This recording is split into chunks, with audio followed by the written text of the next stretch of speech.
महाराष्ट्र में उद्धव ठाकरे के नेतृत्व वाला महाविकास अघाड़ी लोकसभा चुनाव से पहले बड़ी डील करना चाहता था। एक और बड़ा मेल मिलाप करने वाला था, लेकिन मामला फंस गया, बड़ा वाला फंस गया। जी हाँ, उद्धव ठाकरे को उनके गठबंधन को इस बार जोर का झटका लगा है, बहुत जोर से। हालात ये रहे कि वो मिन्नतें करते रहे, समझाते रहे, लेकिन शेट्टी साहब बिल्कुल नहीं माने। मामला सुलझने से पहले ही बिगड़ गया। हालांकि कुछ लोगों का तो ये भी कहना है कि यहाँ पर भी विलेन संजय राउत ही साबित हुए हैं। तो क्या है अंदर वाली इनसाइड न्यूज, क्या हुई कहानी, क्या हुआ मीटिंग में, सब कुछ आपको दिखाते हैं, बताते हैं, इनसाइड न्यूज बताएंगे। आप इस वीडियो को शेयर करें और कमेंट करके अपनी राय जरूर दें।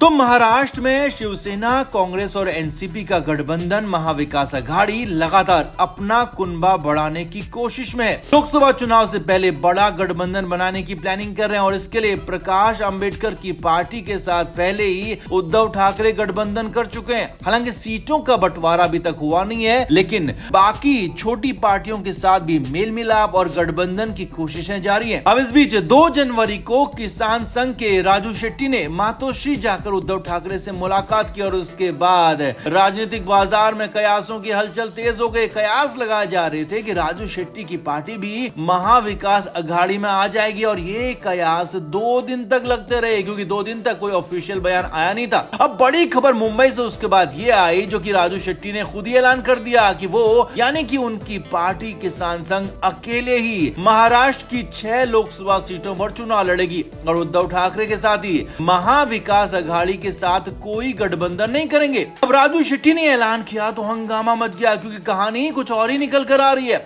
अब अंदर की खबर आपको बताते हैं कि आखिर हुआ ऐसा क्यों। तो असल में इनसाइड न्यूज ये है कि 2 जनवरी को एक मीटिंग हुई थी, जिसमें किसान संघ के राजू शेट्टी शामिल हुए और इस मीटिंग में कई तरह की बातें हुई और सूत्रों के मुताबिक उद्धव ठाकरे ने राजू शेट्टी को महाविकास अघाड़ी में आने के लिए कहा, जिस पर राजू शेट्टी ने कहा कि वो तैयार हैं और वो महाविकास अघाड़ी के साथ चुनाव लड़ना चाहते हैं। जी हाँ, यही खबर है, बड़ी खबर यही है। पहले यही बात हुई थी और यहीं पर राजू शेट्टी ने यह भी कहा कि लेकिन उन्हें 4 लोकसभा सीटें चाहिए, यानी कि 48 सीटों में से राजू शेट्टी ने 4 सीटों की मांग किसान संघ के लिए कर दी। हालांकि ये फिजिबल नहीं था, संभव नहीं था, क्योंकि राजू शेट्टी की पार्टी छोटी है और 4 सीटों पर राजू शेट्टी की पार्टी का प्रभाव नहीं है और इसीलिए उद्धव ठाकरे ने कहा कि 4 सीटें बहुत ज्यादा हैं। इस पर राजू शेट्टी ने कहा कि वो अकेले ही 6 सीटों पर चुनाव लड़ लेंगे अगर उन्हें 4 सीट नहीं दी जाती है, जो कि राजू शेट्टी ने मुलाकात के बाद बाहर आकर भी कहा। अब यहाँ पर आगे की कहानी समझिए। सूत्रों के मुताबिक यहीं पर उद्धव ठाकरे के साथ मौजूद थे संजय राउत और वो भी बार बार इस बातचीत में शामिल थे। सूत्रों के मुताबिक संजय राउत ने ही यहाँ पर बात को आगे बढ़ाया और कहा राजू शेट्टी से कि वो 6 सीटों पर चुनाव लड़े हैं या फिर 60 सीटों पर, लेकिन जीत एक भी सीट नहीं पाएंगे। अब यहाँ पर राजू शेट्टी को यह बात बेहद बुरी लगी और साफ कह दिया कि इस तरह की बात नहीं की जानी चाहिए। हालांकि संजय राउत ने आगे भी कहा कि गठबंधन में आने पर उन्हें 1 सीट दी जाएगी, जो कि वो कंफर्म जीतेंगे और जीतकर संसद भी पहुंचेंगे। अब इस पर राजू शेट्टी नाराज हो गए। जी हां, अब सूत्रों के मुताबिक खबर यही है कि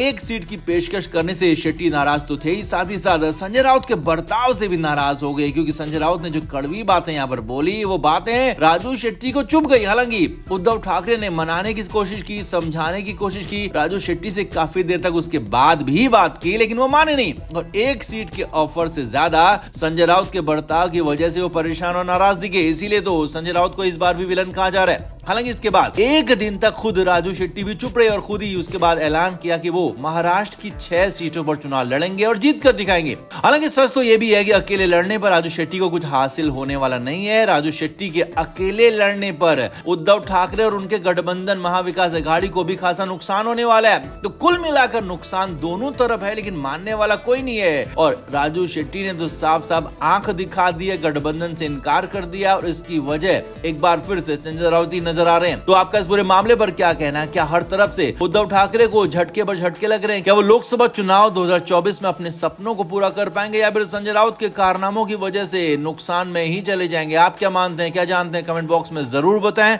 और वीडियो को शेयर भी करें।